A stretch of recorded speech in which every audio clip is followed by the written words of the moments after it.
지난번 요한복음의 말씀을 통해서 폭풍 속의 제자들의 모습을 함께 나누었습니다. 두려움과 어둠이 가득한 이 바다 한가운데로 제자들을 찾아오셔서 그들의 걱정과 두려움, 절망과 낙심 속에 이 주저하는 제자들의 빛 대신 예수님의 모습, 갈릴리 바다와 같은 우리의 삶에 또 우리의 마음속에 찾아오시는 예수님, 참 기쁨과 평안을 통해 예수님을 소망하고 기대하는 모습을 우리 제자들의 모습을 통해 함께 이 두려움이라는 관점으로 함께 나눠 보았습니다. 오늘 이 시간을 통해서 이 두려움의 다른 관점, 바로 예수님을 통해 오늘 본문의 말씀을 다시 한번 나눠보고자 합니다. 오늘 본문에는 굉장히 특별한 공간이 등장합니다. 이 공간은 마가복음에서도 굉장히 중요하게 여기고 있는 공간인데요. 바로 사막 혹은 광야라고 불리는 장소가 이 마가복음의 시작에 있어서 등장합니다. 마가복음 1장은 특별히 이 시작에 있어서 두 명의 인물을 등장시키며 동일한 장소를 통해 하나님의 사역을 시작하는 다른 이야기를 기록하고 있습니다. 먼저 등장하는 인물은 바로 세례 요한입니다. 요한은 광야에서 하나님의 길을 준비하는 자로, 또 광야에서 그 길을 외치는 자로 성경에서 소개되고 있습니다. 제사장 사가랴와 엘리사벳의 아들이었던 요한은 당시 이스라엘에 넘쳐났던 정치적 권모술수와 또 부정부패로 가득한 이 제사장들의 삶을 보며 하나님을 떠나버린 이스라엘의 모습을 비관했습니다. 그리고 요한은 이스라엘을 떠나 광야로 향했습니다. 분명 그의 떠남은 이스라엘에 대한 분노 혹은 비관이었고 이스라엘 공동체와의 단절이었습니다. 하지만 그가 떠나 나아간 이 광야라는 공간에서 그는 다시 이스라엘로 돌아와 하나님의 길을 예비하는 외침을 감당하는 자가 되었습니다. 회개를 촉구하며 한 명이라도 더 하나님께 나아갈 수 있도록, 그 사랑 안에 참여할 수 있도록 회개를 외치며 세례를 베푸는 자가 되었습니다. 어떤 이유인지 광야 혹은 이 사막과 같은 곳에서 이 곳을 통해 요한은 하나님의 길을 예비하고자 하는 자가 되었습니다. 이스라엘의 모습을 비관하고 이스라엘과 단절을 하여 떠나간 이 광야의 곳에서 그는 어떤 이유인지 다시 하나님의 길을 예비하고 그들에게 돌아와 하나님의 길을 외치는 자가 되었습니다. 이어서 기록되는 인물은 바로 예수님입니다. 먼저 예수님께서는 요한에게 나아가 세례를 받으십니다. 그리고 예수님께서 향하신 곳을 마가복음 1장 12절은 이렇게 기록하고 있습니다. 성령이 곧 예수를 광야로 몰아내신지라. 마가복음 1장 12절의 구절은 굉장히 참 독특한 표현입니다. 예수님이 광야로 나아가셨다라고 기록한 게 아니라 예수님께서 성령에 의해서 광야로 몰아내시셨다라고 마가복음은 표현하고 있습니다. 이렇게 예수님 역시 광야로 나아갑니다. 같은 말씀을 기록하는 이 다른 복음서의 내용을 통해 조금 더 우리가 구체적으로 알 수 있는 것은 광야에서 40일간의 금식과 기도의 시간을 보내신 후 예수님께서는 사탄의 시험을 받으셨다라는 것입니다. 그리고 그 이후 마가복음 1장 14절은 예수님께서 갈릴리에서부터 공생애를 시작하셨음을 기록하고 있습니다. 이 두 인물, 마가복음 시작에 있어서 이 마가복음의 시작을 하는 1장에 있어서 등장하는 세례 요한과 예수님, 이 두 인물은 같은 공통점을 가지고 있습니다. 그들이 하나님의 일, 하나님께서 맡기신 사역을 시작하기에 앞서 어떤 한 장소를 걸쳤다라는 공통점입니다. 물론 이 장소는 지리적으로 같은 공간인지는 확인할 수 없으나 의미적으로 그들이 하나님의 일을 하기 전에, 하나님의 사역으로 나아가기 전에 공통적으로 거쳤다는 이 광야라는 공간입니다. 이 지점에서 유진 피터슨 목사님은 오늘 본문의 말씀을 바탕으로 어쩌면 우리에게는 두려움의 공간, 사막 혹은 광야라고 불리는 이 장소에서 이 두 인물이 어떻게 하나님과 교제하였기에 그들이 하나님의 일을 예비하고 하나님의 사역을 감당하기 위해 결심하고 결단하는 장소로 이 공간을 활용하였는가에 집중을 합니다. 왜 성령께서는 예수님을 공생애가 시작되기에 앞서서 이 광야로 몰아내신 것인지, 그리고 앞서 기록된 이 세례 요한은 어떻게 광야에 외치는 자의 소리가 되어 주의 길을 예비하는데 쓰임이 되었는지 질문합니다. 물론 이 질문에 있어서 복음을 외쳤기 때문에, 하나님의 길을 의지했기 때문에 라는 이 행위의 의도 자체가 하나님을 향하고 있었기 때문에 라고 이 표면적인 대답을 남길 수 있지만, 오늘 유진 피터스 목사님은 그 질문에 광야 혹은 이 사막이라는 특정한 공간을 집중해서 다시 한번 이 말씀을 바라볼 것을 권유합니다. 그리고 세례 요한이 향했던 광야, 예수님이 향한 광야는 우리의 삶에서 또 어떤 의미가 될 수 있는지를 함께 고민하기를 원하고 있습니다. 광야와 이 사막, 우리에게 일반적으로 이 공간은 어떤 이해가 담겨 있는 공간인가요? 광야는 황무지입니다. 낮 시간은 뜨거운 햇빛으로 땅 위의 모든 것이 메말라 버려서 먼지처럼 또 모래처럼 바스러져 버리는 공간이 바로 광야입니다. 낮의 시간이 지나고 어두운 밤의 시간이 시작되면 이 모래와 바위가 가득한 광야는 낮의 뜨거움을 담지 못하고 보존하지 못하고 순식간에 차갑게 식어버린다고 합니다. 그래서 광야의 낮과 밤의 일교차는 크게 평균적으로 30도 이상이 차이가 나는 공간이라고 합니다. 낮에는 40도에서 50도까지 엄청 뜨거워졌다가 밤이 되면 그 따뜻함을 보존하지 못하고 급격히 떨어져서 10도, 15도까지 떨어지는 아주 일교차가 큰 공간이 바로 광야라고 합니다. 그래서 광야는 기본적으로 인간이 적응하기에 불가능한 장소라고 바라보는 것이 좋을 것 같습니다. 또 광야를 되돌아보면 한 그루의 나무, 풀 한 포기가 보이지 않는 공간입니다. 그 대신 나무가 있어야 할 곳에, 작은 풀이 있어야 할 곳에 각종 야생 동물들과 곤충들이 서식하는데, 이 작은 전갈과 같은 독충부터 거대한 육식 동물도 곳곳에 있는 이 물 웅덩이 혹은 오아시스를 중심으로 살아가는 위험한 곳이라고 합니다. 한마디로 크고 두려운 장소, 인간이 머물기에 부적절한 곳, 그 어느 곳도 의지할 수 없고 스스로 살아갈 수밖에 없는 장소가 바로 광야이자 바로 사막입니다. 그런데 오늘 유진 피터스 목사님은 이 굉장히 독특하게도 이 광야라는 공간을 새로운 관점으로 정의합니다.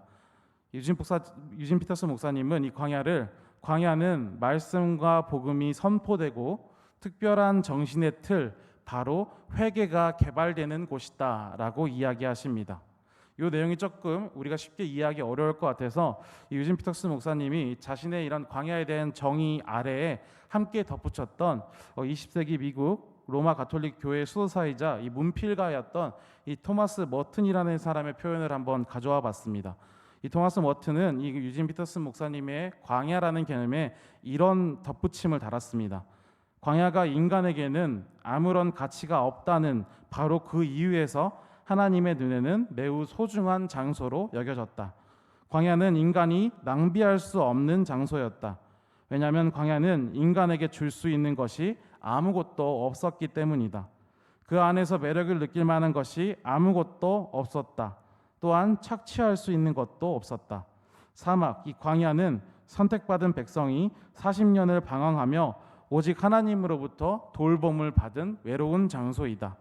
그들은 곧장 직진했다면 불과 몇 달 만에 약속의 땅에 도달했을 것이지만, 하지만 하나님의 계획은 그들이 광야를 통해, 이 사막의 공간을 통해 하나님을 사랑하는 법을 배우고 훗날 그 시간을 오직 하나님하고만 보냈던 가장 행복한 시기로 기억하게 하려는 것이었다라는 해석을 덧붙입니다. 이런 이해를 우리가 바탕으로 오늘의 본문의 말씀을 다시 한번 나눠보도록 하겠습니다. 오늘 마가복음은 그 시작에 있어서, 말씀을 전개하는 시작에 있어서 사막과 광야를 본문에 등장시킵니다. 사람들에게 회개를 요청한 요한의 모습을 보여주며 사막에서 40일간 유혹을 견디면서 이 공생애를 시작하고자 하는 예수님의 모습을 보여주면서 마가복음은 그 말씀을 전개하기 시작합니다. 그렇기에 이 복음서의 기원은, 그 시작은 바로 사막, 광야라는 장소에서 시작합니다. 유진 피터슨 목사님의 광야에 대한 해석은 마치 좋아하는 책을 발견한 사람의 모습과 같습니다. 만약 내가 좋아하는 책을 발견하여 그 책에 푹 빠져들고 싶다면 우리는 대로 옆이나 이 시끄러운 버스 정류장 같은 곳을 선택하는 것이 아니라, 여러 사람이 붐비는 음식점 같은 곳을 독서의 장소로 선택하는 것이 아니라, 그 대신 조용하고 굉장히 사적인 장소로 가서 그 책에 몰입하고자 할 것입니다. 또한 이 비유는 소중한 사람과 대화하고 싶을 때도 마찬가지로 적용됩니다. 아무런 방해가 없는 장소에서야 우리는 상대방과 깊은 대화를 할 수 있기에, 상대에 또 몰입할 수 있기에 적절하고 적합한 장소를 찾기 마련입니다. 그런 의미에서 특별히 이 마가복음에서 사막, 광야는 모든 유혹이 극복되고 외부로부터 오는 그 어떤 영향도 아무런 방해가 될 수 없는 황량한 장소이자 고요한 지역으로 소개되고 있습니다. 그리고 그런 황량한 장소, 고요한 지역, 광야에서 하나님은 요한에게, 또 예수님께, 또 오늘 그곳에서 하나님의 함께하심을 구하는 오늘날의 모든 사람들에게 다가가 말씀하시고자 하는 그런 장소로 마가복음은 소개하고 있습니다.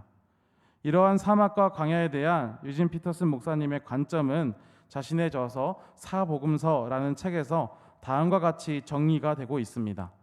복음이라는 새로운 단어를 통해 우리는 하나님 나라의 서광을 볼 수 있습니다. 만일 그 하나님의 통치가 우리의 삶으로 뚫고 들어오는 것을 열린 마음으로 자유롭게 받아들이려는 의지가 있다면, 그 의지로 행동할 수 있다면, 사막은, 광야는, 나의 삶의 사막과 같은 공간은, 나의 삶의 광야와 같은 공간은 우리가 그 일, 하나님의 일을 하는 장소가 될 것입니다. 또한 사막은 가난과 공허함의 표지입니다. 이는 하나님 앞에서 우리의 벌거벗음을 상징하고 기꺼이 모든 것을 버리고 그분을 따르고자 하는 우리의 자세를 상징합니다.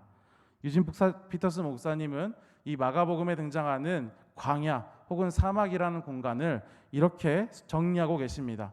하나님과 내가 그 어떠한 방해도 없이, 외부의 그 어떤 간섭도 없이 1대1로 만날 수 있는 깊은 만남의 공간으로, 또한 단순히 만남의 공간의 의미로 멈추는 것이 아니라 그 공간에서 내가 의지하고, 내가 따르고, 내가 믿고, 내가 나아갈 곳이 하나님밖에 없다라는 것을 나 스스로도 깨달을 수 있는 공간이 바로 광야임을, 사막임을 정리하고 있습니다.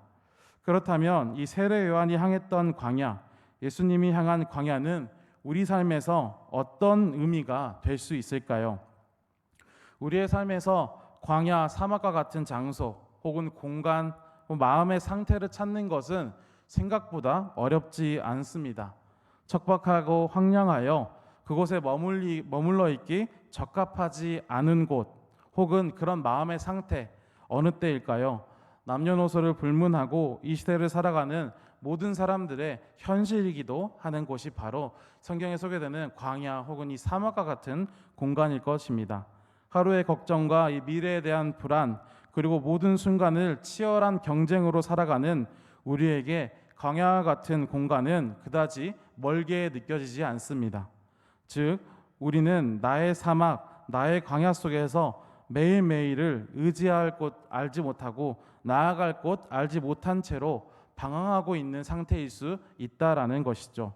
이런 우리의 상태에 이 유진 피터슨 목사님의 광야의 말씀을 적용해 본다면, 하지만 이 마가복음에서 사막과 광야를 시작으로 삼은 것처럼 우리 삶에 펼쳐지는 광야와 사막이 벗어나야 하는 곳, 마무리해야 하는 곳, 내가 끝내고 다음 곳으로 넘어가야 하는 곳이 되는 것이 아니라, 이 사막과 광야와 같은 나의 삶의 순간이 하나님의 일로 나아가는, 하나님의 사역으로 나아가는 그 시작이 될 수 있다라는 것을 마가복음은 이 공간을 사용하는 순서를 통해 소개하고 있습니다. 마가복음은 그 사막, 광야를 시작으로 삼고 있습니다.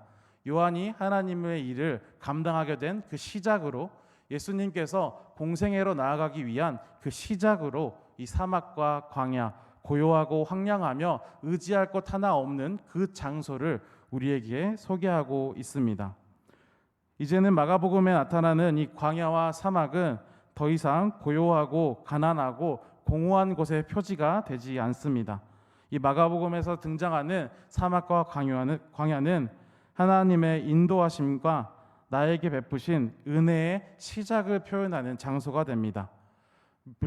비록 우리의 삶의 광야는 여전히 그 가난함과 공허함으로 고통받을 수 있지만 예수님께서는 이 광야라는 공간에서 이 가난함과 공허함을 하나님 외에 그 어떤 것도 의지할 수 없는 이 가난함으로 전적으로 하나님을 신뢰하고 순종해야 하는 우리의 자세가 필요한 이 공허함으로 해석하고 나타내셨다는 걸 꼭 기억하셨으면 좋겠습니다.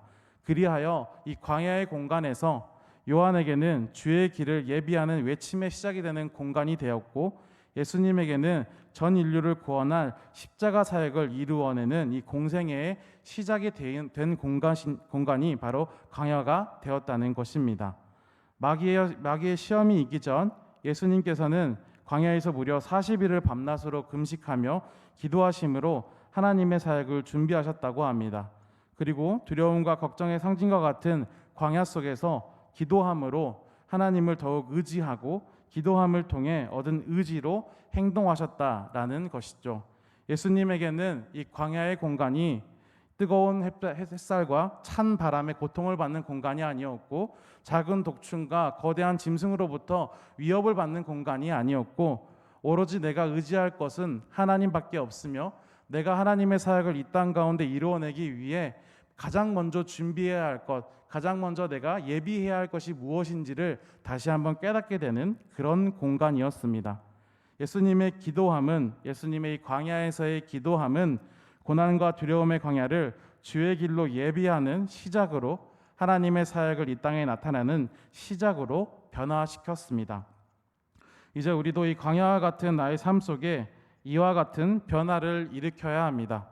두려움에 나의 길을 닫고 입을 막으며 고개를 숙여 나의 마음속 깊은 곳으로 더욱 깊게 들어가 숨어버리는 그런 모습이 아닌, 두려움 가운데 더욱 기도함을 통해 나의 삶으로 그 하나님의 통치가 뚫고 들어오는 변화로, 나의 길을 열어 하나님의 음성을 듣고 기도하는 입술을 통해 고백하며 고개를 들어 나에게 말씀하시고 다가오시는 하나님을 나의 삶 속에 환대하는 이 광야에서의 모습이 필요합니다.